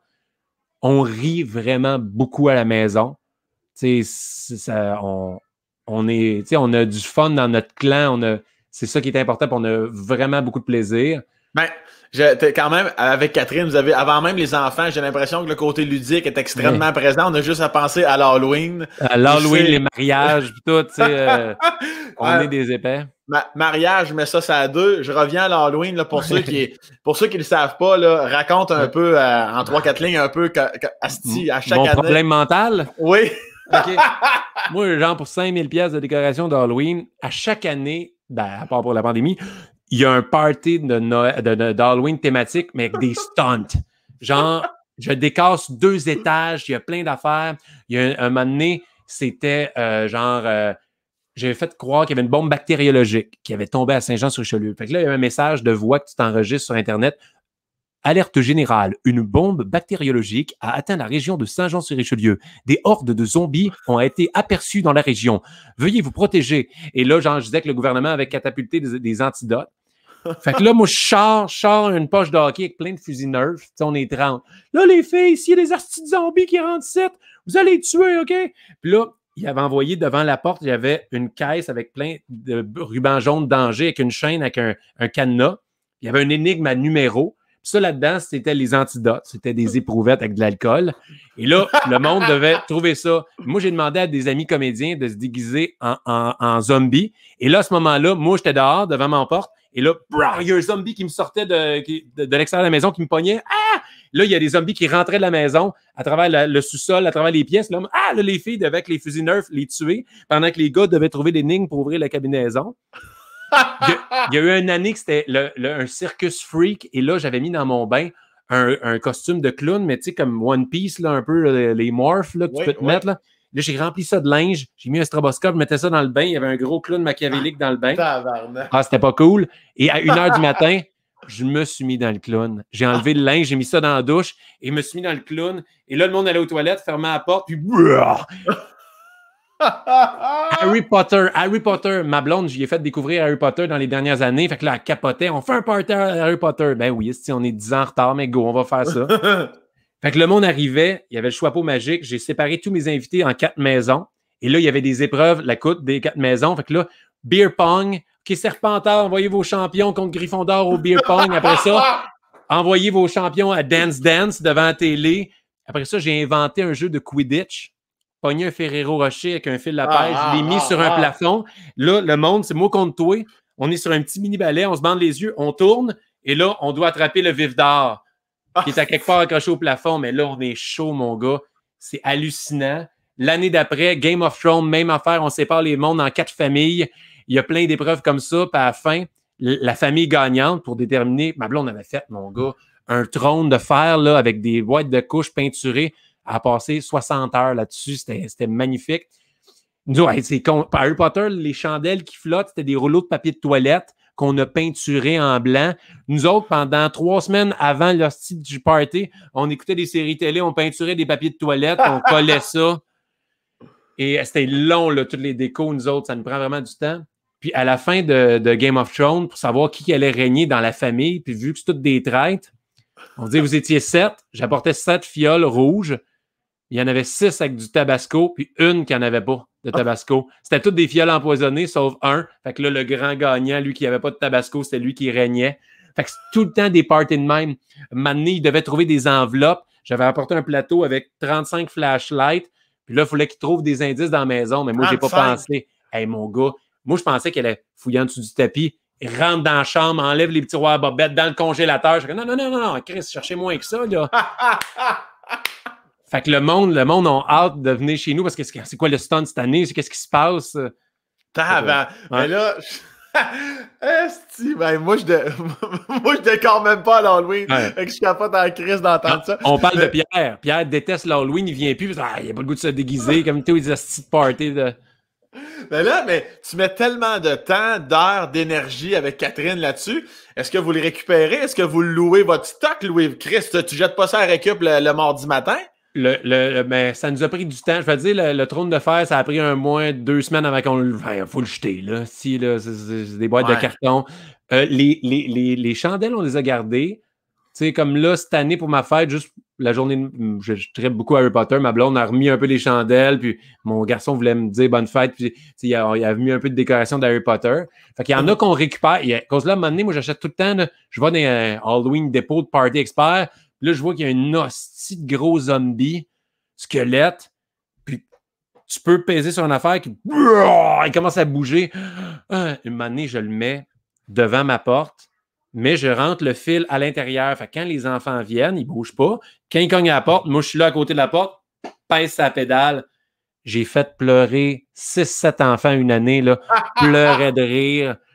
Et j'avais du fun. Fait que là, le problème, c'est que là, souvent, j'achète ça, mais il faut qu'elle fit. Je la remets dans la décoration l'année d'après parce que là, j'ai vraiment... Pour vrai, mon garde-robe, là, il est plein d'affaires d'Halloween. J'ai une araignée géante. Elle est dans le garde-robe de Maxence. Mais Maxence, lui, il réalise pas. Il arrête, tu sais, 7-8 ans, jamais il va accepter que ce monstre-là dans son garde-robe. On dit tout le temps, les enfants, il y a un monstre dans mon garde-robe. Lui, il y a littéralement un monstre dans son garde-robe. Puis il n'a pas peur, il voit la momie des fois, il fait comme « Ah, la momie! » Ben ouais, j'ai vraiment beaucoup trop d'affaires d'Halloween un peu partout dans la maison. t'as dépensé à ce jour combien environ, tu crois, dans ta vie? Ah, dans ma vie, mais au moins pour les parties d'Halloween, minimum 5000, là. C'est sûr, c'est sûr. Tabarnak. Hein? Ah ouais, hey, Chris, à cause à chaque fois que je fais comme, je veux que ça soit hot, puis là, à un moment donné, on upgrade. Hey, j'ai un projecteur d'hologramme, genre, qui est comme des fantômes qui se promènent sur mes murs, genre des esprits, ça peut être n'importe quoi. C'est débile. Moi, quand je vois les affaires sur Amazon, là, depuis que je suis Amazon Prime, mon gars, j'ai un problème. Non. Amazon Prime, mon gars, là. C'est la fin. Tout. Et là, c'était la fête à mon gars de Pokémon, costume de Pokémon, plein de Pokémon, tout. Je vais juste marquer Pokémon Amazon, puis je regarde même pas. Je vais juste ajouter panier. Sacrément, ouais, t'es vraiment un papa cool, là, je te le confirme. Là. Là-dessus, mais regarde, là-dessus, ça, c'est. Des fois, tu cherches des bons côtés. Ouais. Qu'est-ce que leurs fêtes sont hot? L'année passée, c'était Moana pour la fête de ma blonde, hyper bonne pour faire des comment on appelle ça? Pas des gadgets, mais de la décoration, des là. Tu sais, elle décore la maison, là, on se donne là, pour faire que ça soit hot. Fait que pour nos enfants, ça, c'est vraiment cool. Noël, là, c'est gros chez nous. J'ai vraiment un cœur d'enfant. Fait que là-dessus, il est gâté, là. Tu sais, tout est gros chez nous, là. Tout est féerique, là. Ça doit être spécial le lendemain, pendant que tu dégrises, puis le soleil rentre dans la maison parce qu'il est midi, de tout enlever. Ça doit être lourd en esti, faire ça, là. Ben, souvent, on le faisait le soir même, chaud d'air, 4 h du matin, du monde, mais avec des toiles d'araignée, même partout dans la maison, là. Ça, on faisait ça, tout le monde un peu nous aidait. Mais ça reste que la maison est une dompe. Et là, tu fais comme, il y a du beer pong, ça fait plein de dégâts. T'es comme, ben oui. Ça nous prenait du temps à nettoyer ça. Mais j'avais mis un faux mur de briques sur tous les murs chez nous. C'était complexe. À chaque année, en plus, on se dit, c'est la dernière année. On fait plus ça, là. Parce que là, ça prend 3 jours décorés, puis on est tout le temps en dernière minute, le monde va arriver à 8 h, puis on n'a rien fait, on n'est pas habillé, on n'est pas costumé, puis là, tac, tac, tac, puis on est en train de finir ça. Et moi, vu que je veux faire un stunt, comme dans n'importe quoi, je suis perfectionniste, je veux que le stunt fonctionne bien. Puis là, je suis comme, non, je veux que ça marche, ça va être débile si ça fonctionne, ça. Hey, moi, tu me racontais ça tantôt. Au début du podcast, on parlait des fameux clichés. Là, dans les années 80, la femme était dans la cuisine, le gars travaillait. Chez nous, c'est l'inverse des clichés. Là. Tout ce qui est manuel, c'est ma blonde. Puis tout ce qui est lavage, balayeuse, propreté, là, c'est vraiment ça. J'aime ça en Christ. Puis je t'écoutais parler. Puis moi, c'est sûr que je ramasse tout le temps tout avant de me coucher après un souper. Fait que je m'imaginais dans ta situation, c'est comme... On va me coucher à 6 h s'il faut, mais ça va être propre en tabarnak quand je vais me coucher.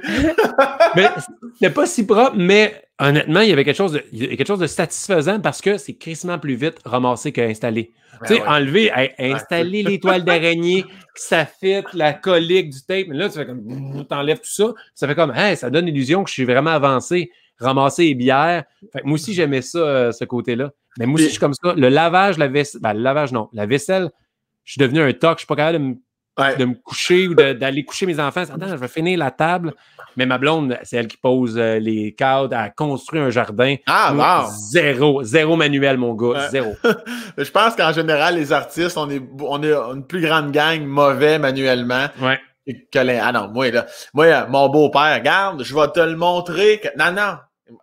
Chris m'a payé quelqu'un, m'en calisse, je veux même pas apprendre. Ça me décourage. Ça rentre là, ça sort l'autre bord. J'ai ça, calice. Mais bref, tu parlais de stun. T'en as parlé sur scène, dans ton show. Le stun au mariage. Oui. Ça, c'est quand même hot en tabarnak, là. Ouais. Je m'excuse pour s'il y a des gens qui l'ont déjà entendu. Vas-y plus short au pire un peu, mais vas-y quand même. Moi, il y avait une grosse pente de gazon. C'est marié au Manoir des Sables à Magog. Il y a un gros lac, une grosse pente de gazon. Et là, c'est la dernière rencontre avec la wedding planner, puis elle nous explique comment Catherine va descendre dans l'allée. Puis c'est elle qui a dit en blague, attention, Catherine, il ne faudrait pas que tu déboules. Et là, moi, je fais comme Chris, il ne faudrait pas que... Ça en était trop. Il ne faudrait pas que tu déboules. Et moi, j'allume. Une de mes amies, Andréane, est cascadeuse. Et là, ma blonde a fait la pire erreur de sa vie. Elle a dit, Chris, puis j'ai 2 robes. T'as 2 robes! Parce qu'on avait acheté une au début vraiment pas tant cher, puis elle était plus sûre, puis j'ai dit, on se mariera pas 2 fois, le gars, toi, on s'en fout. Fait qu'elle en a acheté une plus belle. Fait que là, on donne la cheap à Andréane. Et là, ça a été, moi, je pleurais de rire, je me disais que personne ne va s'attendre à ça dans un mariage, tu sais. Et là, personne ne le savait. Pierre Hébert, qui était mon célébrant, aucune idée. Mes garçons d'honneur, Frank Grenier, mon frère, personne ne le sait. Les musiciens, j'engage des violonistes, ils ne le savent pas. Il y a juste la madame qui s'occupe du wedding, du mariage et 3 personnes âgées, genre, qu'on a averti parce que je voulais pas qu'ils se pètent une crise de cœur quand l'autre a des boules. Et là, mon beau-père est arrivé avec Andréane qui avait une perruque, puis là, au lieu de passer par le petit chemin, elle fait semblant de marcher dans le milieu de la pente en talons hauts. Et là, elle te décalisse. Elle se pète une volée. Là.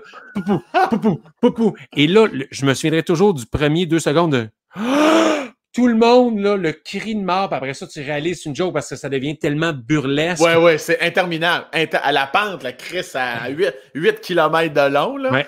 Je sais pas si vidéo, tu fais pas de montage, je pourrais te l'envoyer si jamais tu veux le mettre. Et pour vrai, là, c'est hallucinant. Et j'étais tellement nerveux. Tu sais, je te dis, pour mes stunts, je veux être nerveux. Moi, j'ai réalisé après, tout mon stress de me marier passait là-dedans. Parce que là, il y avait des gros nuages noirs, puis si il mouillait, on allait faire ça en dedans, je pouvais pas faire le gag. Moi, je suis comme, non, je veux faire le gag. Mais personne ne le savait. Dans mon show, je dis, ils me disent, Martin, elle va dire oui. Je suis comme, Chris, quand tu dis oui, je veux qu'elle déboule. Et je stressais tellement.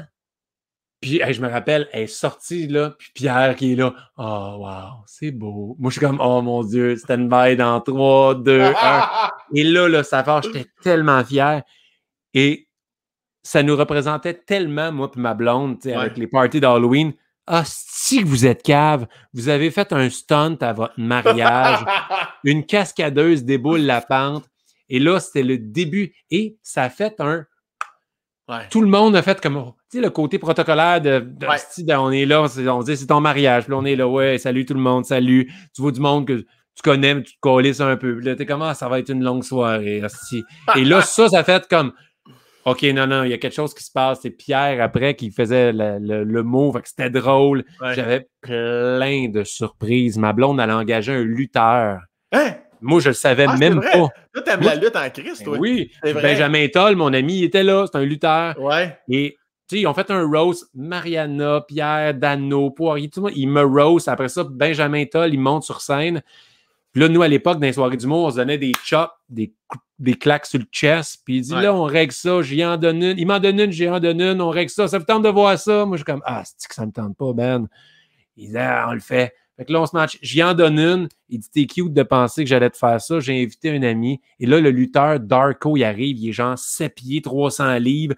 Il y a un masque comme de Jason. C'était DJ GM, le gars de mon DJ à mon mariage. Il y a une toune qui part d'un lutteur. Le gars est tellement grand, il doit se pencher la tête pour passer dans le cadre de porte.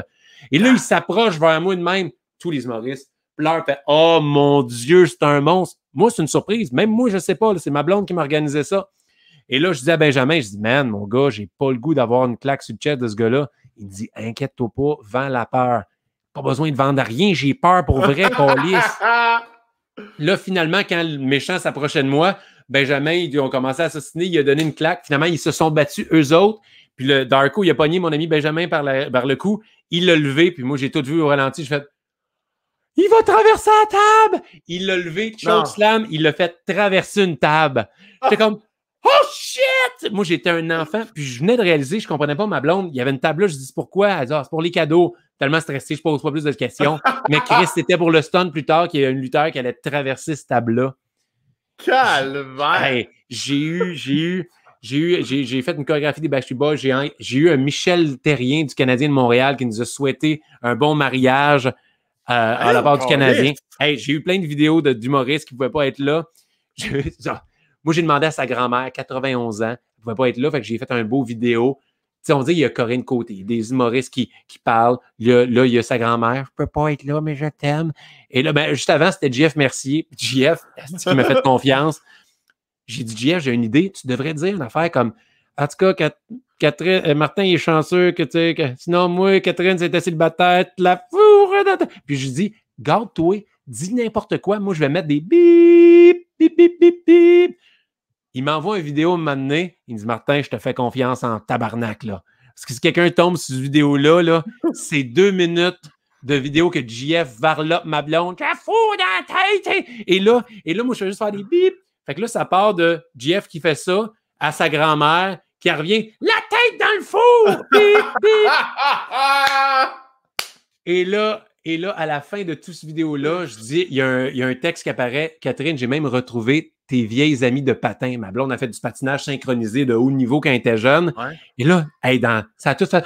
Elle était tellement contente. Et là, ça allume, c'est moi, Pierre Hébert, Benjamin Toll, Grenier. On est déguisés en femmes au 4 glaces de brossard. Allô, Catherine! Et là, on patine comme ça. J'ai engagé Michel Lacroix du Centre Bell. La voix, c'était lui qui nous a présenté. D'habitude, quand les mariés rentrent, fait que là, c'était la toune du Canadien. Wow. Et là, c'est mesdames, messieurs, bonsoir et bienvenue au Manoir des Sables. Veuillez accueillir pour leur première sortie officielle les nouveaux mariés, Catherine Vanier et Martin Vachon. Et là, c'était plein de surprises de même. Là. C'était fou, bien raide, avec les serviettes. Puis là, il y avait une sirène, ça faisait comme « Veuillez vous lever et retirer chapeau et casquette pour l'exécution de la première danse. » Fait que là, on l'avait tweaké comme ça, la première danse. C'est malade, Puis moi, je voulais avoir Sakou Koivu. C'est pour ça que j'ai eu Michel Terrien. L'oncle à ma blonde, c'est un agent de joueur de hockey. J'ai dit « Es-tu capable d'avoir une vidéo de Sakou Koivu? C'est vraiment le joueur préféré de ma blonde. » Il dit « On va me mettre là-dessus. » Là, il m'a donné une semaine avant le mariage.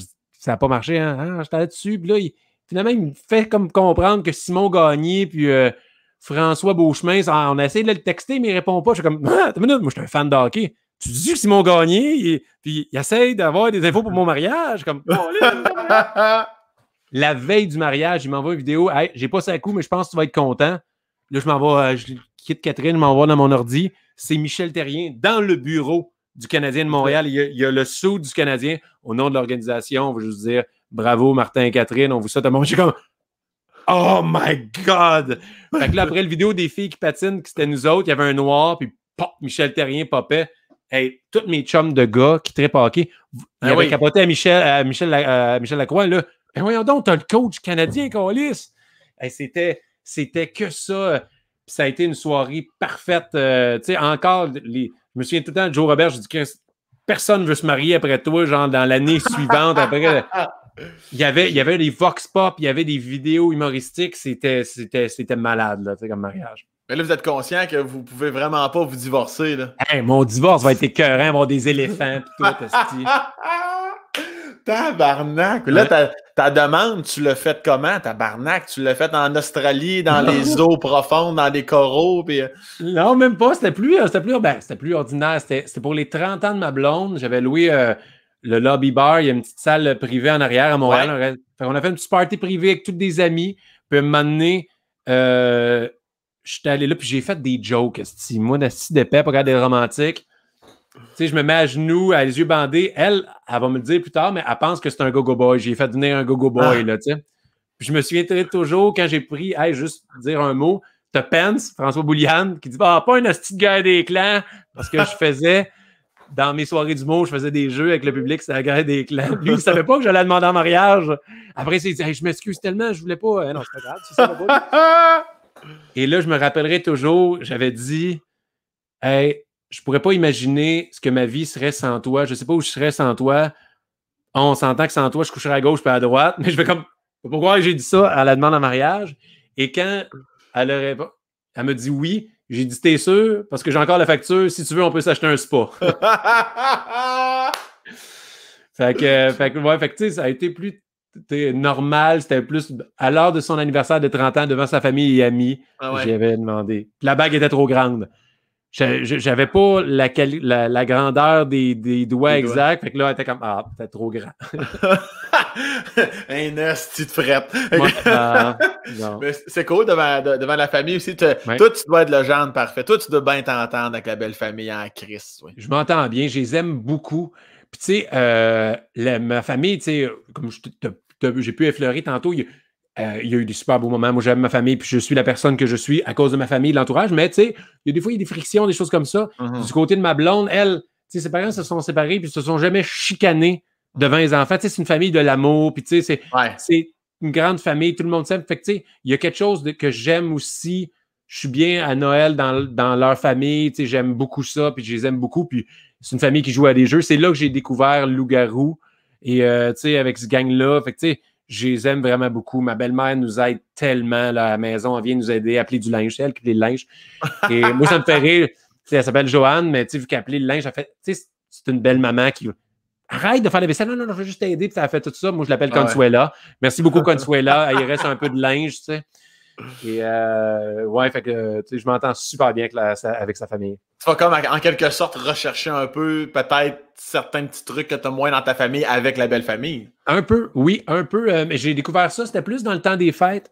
Dans le temps des fêtes, nous autres, Noël, c'était moi, mon père, ma mère, mon frère, that's it, puis on voyait un peu ma grand-mère, puis il n'y a pas eu tant de grosses affaires de famille, mais avec eux, c'était plus genre avec la famille de ma blonde, mais tu sais, le traditionnel, le matin en pyjama qui match, tu sais, on est des affaires de photo Sears que, tu sais, on passe une journée, puis on a une maison sur le bord du lac, et là, on se fait un feu, et après ça, on va aller jouer au hockey sur l'eau glacée, tu sais, c'est un film américain de la famille, là, tu sais, qui fête Noël ensemble, tu sais. Puis, fait que, tu sais, j'aime beaucoup ce côté-là. Oui, je vais chercher quelque chose avec eux que j'ai pas connu de ma famille, là, tu sais. Puis tantôt, tu disais, écoute, dans ton enfance, t'as pas ou t'as moins voyagé, du moins. Zéro bin barre. Ce que t'offres à tes enfants. Est-ce que toi-même, t'es-tu voyageur dans l'âme un peu? T'as-tu comme projet un jour de partir un mois en Europe, peu importe, ou pas ça? Je suis très princesse. Tu sais, moi, ce serait hôtel. Je suis comme Pierre. Nous autres, c'est hôtel, Disney puis croisière. Là, tu sais, on est pas mal là-dedans. Et moi, la première fois que j'ai pris l'avion, c'était à 21 ans. Ça, on va essayer de pas le parler. Quand j'ai sorti de l'école de théâtre, j'ai eu un rôle avec le Théâtre des Deux Mondes. Je reprenais le rôle d'un gars pour une tournée européenne et j'ai jamais voyagé de ma vie. Là. Je m'en vais passer 29 jours en Europe, faire 5 shows. C'était ça parce que l'horaire, on s'en allait, on débarquait en France, après ça, on allait en Belgique, en Suisse, dans les Pays-Bas. La première fois que je prends l'avion, le lendemain, je suis à Amsterdam. J'ai 21 ans, un peu le gars de party. Là, je me dis, je peux pas fumer de pot, câlisse, je suis à Amsterdam. Et là, je me dis, je peux pas fumer de pot, je peux pas, j'ai gelé à revenir à la chambre d'hôtel, puis le metteur en scène, puis la veille du premier show de tournée, moi, je suis allé me fumer un bat à Amsterdam. J'étais avec le tech, l'éclairagiste, on est là, on va prendre un space cake, ça doit être moins pire. C'est un muffin aux potes. C'est d'épais, c'est 1000 fois pire. On va se promener après dans le red light, on est dans un bar, puis là, je le sens, là, je me rappelle, la toune, c'était I can feel it coming in the air. Et là, je sais pas, là, je fais comme, tabarnak, est bonne la toune. Je fais, pense que ça commence à embarquer. Et là, mon gars, j'étais pété pendant un bout. Mais tu sais, on tripait, c'était juste du bonheur, puis c'était juste le fun. Mais cette tournée-là, c'est ça, j'ai fait 5 shows seulement en 29 jours. J'ai voyagé, j'avais 3 jours de congé à Paris. Là, j'ai jamais voyagé de ma vie, là, OK. Je suis allé à Paris, check, je suis allé en Suisse, et c'est d'épais. À quel point des fois, pas vite, tu sais, t'as les Alpes, là, les Alpes en Suisse, la chaîne de montagne, tu sais. Là, j'étais dans un petit village qui s'appelle Bulle. C'est super beau, mais ils sont à côté des montagnes. On m'a dit, on va aller marcher jusqu'à la base de la montagne. La base de la montagne, mon gars, les montagnes sont à 152 000 km de moins, là, mais moi, dans ma tête, une demi-heure de marche, je suis correct, je suis rendu à la base de la montagne. Genre, j'ai marché pendant 1 heure, j'ai fait, ils sont tellement loin. Ben non, si tu dépêches, je suis revenu. J'étais vraiment. Fait que, ça, j'ai voyagé un peu là, mais je suis pas courageux dans la vie, je suis pas débrouillard tant que ça. Fait que, tu sais, les voyages backpack, je le sais pas. Peut-être je pourrais me mettre en danger un moment donné, mais avec les enfants, là, je repousserais vraiment ça. Mon frère, lui, il voyage et il a fait à chaque année tout le temps des voyages de 3 semaines. Il y a 4 filles, mon frère. Tu sais, il y a 4 enfants, puis même quand il y en avait juste 3, il allait, on disait 3 semaines en Espagne, puis il dealait ça, puis je suis comme, moi, là, je vais aller dans un tout inclus avec mes enfants, puis si je fais ça, je vais être tout seul avec ma blonde. Ouais. Mais ouais, j'aime voyager, mais je suis pas mal princesse. Je comprends. Je comprends la vibe. Et je voulais te parler d'une autre affaire aussi avant. D'ailleurs, c'est ce qui m'amène à t'en parler. Avant qu'on entre dans le podcast, tu mangeais. Et tu mangeais bien parce que, bon, il y a la télé, l'image, tout ça. Tu m'avais déjà dit, même après une game de hockey, je pense que tu avais changé de chandail ou quelque chose du genre. En tout cas, bref, tu étais en chess. Puis je t'avais agacé parce que tu étais en shape en calice. Puis tu m'avais dit, je serais pas aussi intense si c'était pas de mes rôles. Ça m'avait marqué, ça. Ouais. Si Martin, je l'envoie vivre aux îles de la Madeleine, puis je te dis, Martin, les 5 prochaines années, malheureusement, il n'y a pas de scène, il n'y a pas de télé. On va-tu te perdre dans la brume un peu? Tu vas-tu slacker ou maintenant, c'est trop ancré dans ta vie, le gym, à quel point ça influence ton style de vie, l'image de la télé, puis tout ça, ce qui est normal d'ailleurs, là? Maintenant, l'entraînement fait trop j'ai trop besoin de ça pour ma santé mentale et pour mon bien-être, mais je ne serais jamais aussi intense. Ouais. Faire, parce que le monde peut-être pense, à moins que c'était vraiment une génétique qui est différente, pour la télé, pour être cut pour la télé, c'est pas juste t'entraîner un peu, c'est l'alimentation. C'est ça qui est extrêmement difficile. En ce moment, je fais une diète low carbs, puis tu sais que mes repas sont calculés, puis qu'il faut que j'aille 175 grammes de protéines avec, on dit, 2 tasses de légumes, pas un manger de légumes, puis des fois, moi, je me gave, je prends un morceau de viande, plein de légumes, c'est pas bon. Et je suis pas heureux. Mais oui, je prendrais vraiment, je deviendrais pas, j'aurais aucune, j'accorderais pas autant d'importance à être aussi cote si j'avais pas des rôles, parce que veux pas, c'est les rôles que j'avais, c'était ça. J'ai tout le temps, hey, mets-toi en bedaine, ben, à force d'être en bedaine, tu fais comme Chris, si tu me donnes ce casting-là, je vais essayer d'être le meilleur dans ce casting-là. Ouais. Puis j'aime m'entraîner pour un rôle, j'aime me préparer pour un rôle, c'est ce que j'aime le plus. Fait que des fois, des rôles que c'était pour Cheval Serpent ou d'autres rôles que, OK, il faut que je sois en bedaine, il faut que je sois Blue Moon, il fallait que je sois un gars hyper cut dans l'armée. Go, si je vais m'entraîner, puis j'aimerais ça qu'à l'audition, quand on me met en bedaine, je suis en forme, pas, OK, t'es en similiforme, tu sais. Mais oui, moi, là, j'aimerais slacker, là, tu sais, j'aime m'entraîner parce que ça me fait du bien au mental, mais arrêter de me soucier de mon image si c'était pas de mes rôles, de mon casting. Moi, là, tu me donnes le choix, tu veux-tu faire un rôle de Thor musclé as fuck, ou tu me donnes un rôle, hey, on va faire un rôle de composition, pèse 80 livres, tu sais, à la Matthew McConaughey, ou des affaires de même, ou prends 100 livres, on va te raser les cheveux, on va te mettre... Moi, j'aimerais ça.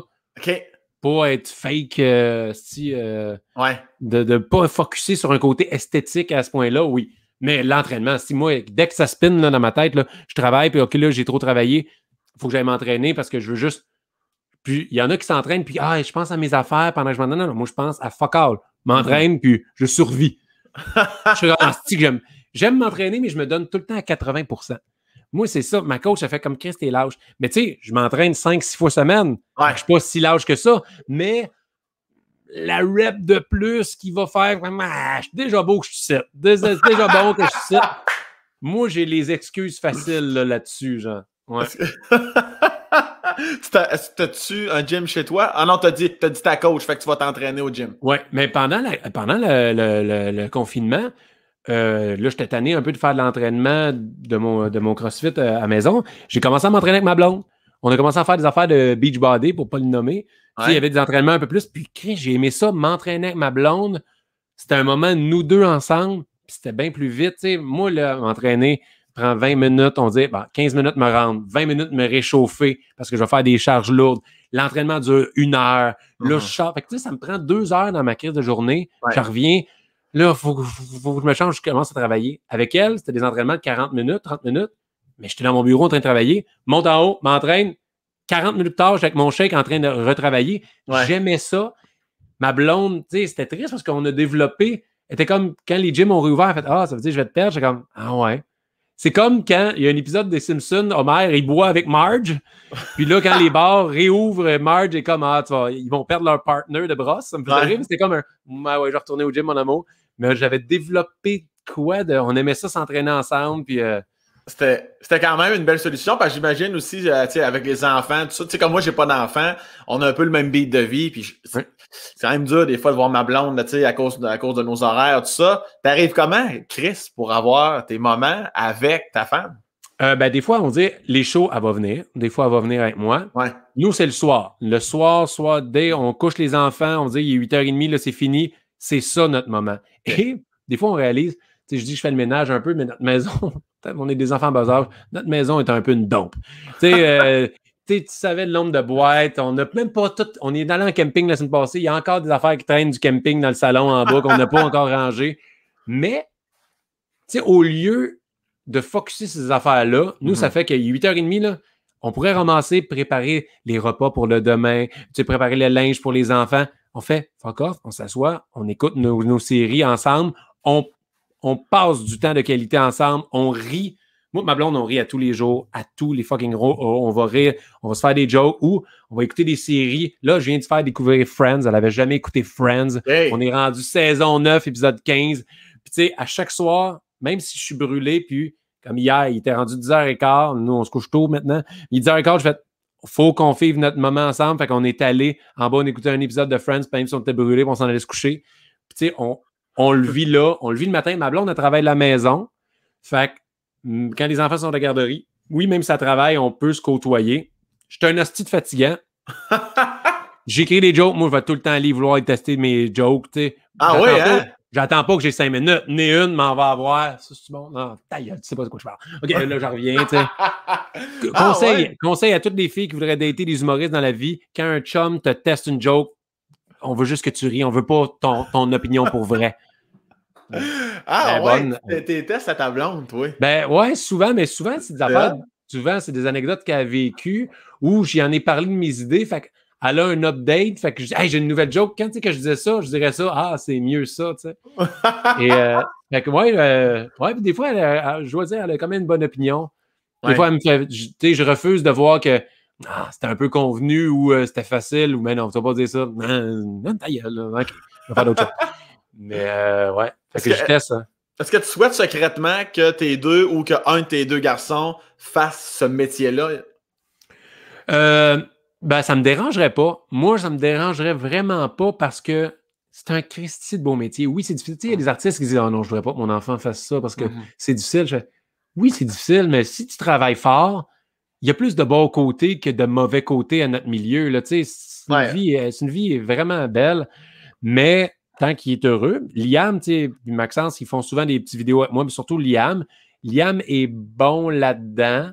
Peut-être qu'il pourrait le faire, mais moi, je l'encouragerais, puis ça me dérangerait vraiment pas. J'aimerais ça, mais je ne vais jamais le pousser pour qu'il fasse quelque chose que ça ne tente pas. Là, c'est vrai ce que tu dis dans le sens où, quand tu as la passion, tu sais, des fois, les gens, ils ne nous comprennent pas parce que, puis c'est normal, parce que tu n'as pas la passion du métier. C'est juste ça. Tu sais, moi, je ne ferais pas ton métier parce que je n'ai pas la passion. Tu sais, le fait qu'on a eu des dures années ou qu'on ne gagnait pas cher, ou c'est que si, c'est que ça. Moi, je me souviens à un moment donné, après Val d'Or, tu sais, le festival, j'avais gagné la pépite d'or, tu sais, qui valait à peu près 1000 kek, là. Puis je me revois à un moment donné. Moi, j'aime ça garder ces petits souvenirs-là, tu sais. J'aime ça quand tu fais du ménage, tu retombes là-dessus. C'est comme, tabarnak, la pépite d'or, tu sais, quand je sortais de l'école de l'humour, là. Puis je me souviens à un moment donné être obligé d'aller la vendre pour aller chercher le 1000$ pour m'aider dans la période que je traversais, tu sais. Mais je suis comme, si je devais... Fait que j'ai plus ma pépite, mais Calice, elle me quand même... Faut que tu changes ton minding, mais Chris, tu m'as aidé à traverser un moment où j'avais besoin de cet argent-là. Puis je repense à ça, là, puis les petits clichés de « Ouais, mais t'as mangé des toasts toute la journée. » Ben Chris, je la referais demain matin, Chris. Anytime. Tu sais, tu fais... Tu vas faire un bar, t'es pas payé ben, mais câlisse, ça me permettait quand même d'acheter un petit sac de cachou avec un peu de protéines, tu sais, puis t'es comme, j'en ferais ça demain matin. Puis, tu t'adaptais. Tu sais, la petite pandémie, là, il faut se réinventer. Non, on s'est adapté, puis c'est ça qu'on faisait à l'époque. Moi, je réalise, en sortant de l'école de théâtre, ou à l'école de théâtre, j'étais tellement pauvre. Des fois, j'en pense, comment je faisais. Tu sais, ne pas avoir d'argent. Ma paye, on me dit jeudi, je n'ai pas de sous.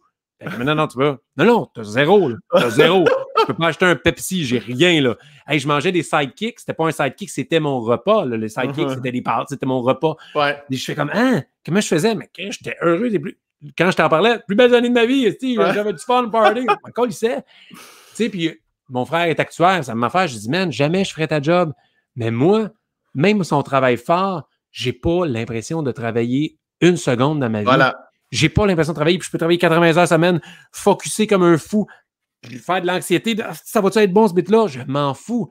J'aime ça. Fait que, tu sais, à mes enfants ou n'importe qui, quand tu trouves ta passion, c'est la plus belle affaire au monde. Toute ma vie, ce n'est que du plaisir. Je n'ai que du fun, tu sais.